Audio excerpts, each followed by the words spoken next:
Have you ever thought what would happen if you didn't have a job and you only had the place where you live to make some money from? Or maybe you thought that you would simply love to work from home. Or that you would like to have an extra income without a big initial investment. Well, if you have a home with a backyard and a basement, you're in luck. Soap workshop and aromatics. Now, this is a job I have actually done in the past and still do today as a hobby job, but I could turn it into my main job very easily if I decided to quit the other things I'm doing and commit to it fully. The thing with natural soap is not so much what it has, but what it doesn't have.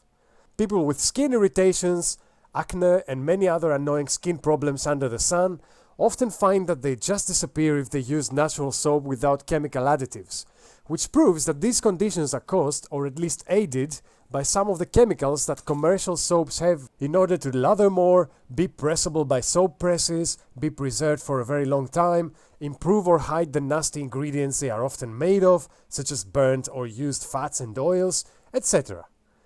If you have a basement, it could very easily be turned into a soap workshop with a really minimal investment. You probably already have a couple of pots and a burner of some sort, so you mostly just need the main soap ingredients, which are lye, or sodium hydroxide as it's formerly known, and some kind of fat. The process is extremely straightforward and could be summarized as: you mix the granulated lye or sodium hydroxide with water in the right proportions, and then you mix a solution that you get with the oil that you already have waiting in a big pot. You start mixing by use of a stick blender, and it starts to set pretty fast. So before it gets too thick to mix, you add at the last moment the more sensitive ingredients such as essential oils, herbs or spices, and you mix a bit more before quickly dropping it into molds so that it sets in its final shape. Usually the fat used is olive oil, but you can make soap with anything ranging from animal fats to other types of oil such as sunflower oil, not recommended, makes poor soap, palm oil, coconut oil, etc. Animal fat is cheaper, but it needs rendering, which is a pretty disgusting business, and if you're willing to go through that, it's fine. It tends to make a harder soap that feels different than vegetable oil soaps. If you decide to go with animal fat, you should talk to a butcher. He will probably agree to give you a quantity of fat for free every once in a while, as they often just throw fat away. The most standard soap making material is usually pomace oil, which is the lowest grade of olive oil.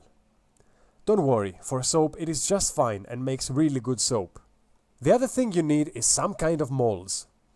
Now, I have experimented a lot with this and I've tried all kinds of different soap molds under the sun, from large block molds to long wooden loaf molds to silicone molds. After years of experience, I have concluded that by far the best way to go is silicone molds. The ones I have now are silicone loaf molds that give loaves of soap which are then sliced to give 6 or 7 soaps, depending on how thick you cut them. But if I could make that investment again, I would go with individual soap molds because A. You don't need to buy and maintain a soap cutter because, you know, the guitar strings that a cutter uses break easily and are not very cheap to replace all the time. And B. Because with loaf molds you have to unmold and cut the soap at a specific time. Otherwise it is either too soft and you damage the shape by handling it, or too hard and you can no longer cut it. And the thing is that the hardening speed varies largely from soap to soap, according to the ingredients. Soaps with powders, such as spices, in my experience tend to harden way too fast, and soaps with acidic essential oils, such as orange peel or lemon peel, tend to harden very slowly, and temperature also affects it. So you're left guessing at best. Individual soap molds are more expensive per soap, but you only buy them once. They last for many years if handled properly. And you can then mold the liquid soap mix and forget about it until it has hardened. Removing it a bit too late just stops being a problem anymore. When you have successfully made a few batches of different soaps and you have gotten excited when you realize it is really an easy thing to do, you can try to find somewhere to sell them. From my experience, a lot of your friends and acquaintances will be immediately interested if you tell them you started making natural soaps without chemicals. And you will be able to sell quite a few soaps directly and keep a good percentage of those people as steady customers if you have made nice soaps and they liked it. But to approach shops, you will need some beautiful packaging.